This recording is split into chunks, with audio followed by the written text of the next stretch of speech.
Tesla can't charge because the charger is broken. Don't spend $10,000 or $20,000 to replace it with a new one. This can repair Tesla's charger. There are many chargers that are broken. This half of the road in the middle has been disconnected, and the others are all direct, no problem. It means that only the middle electrical board is broken. Let's dismantle it first, tin the solder joints, and take out the circuit board. Massage.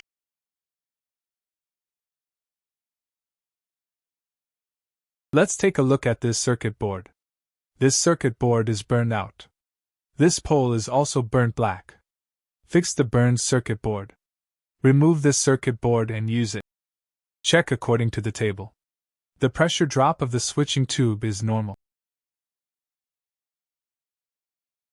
This way, you can also install the repaired circuit board back normally.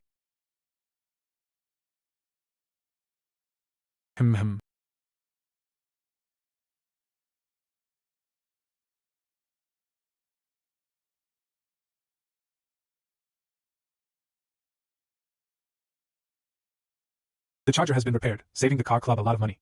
Audience brother will help you understand electric cars better.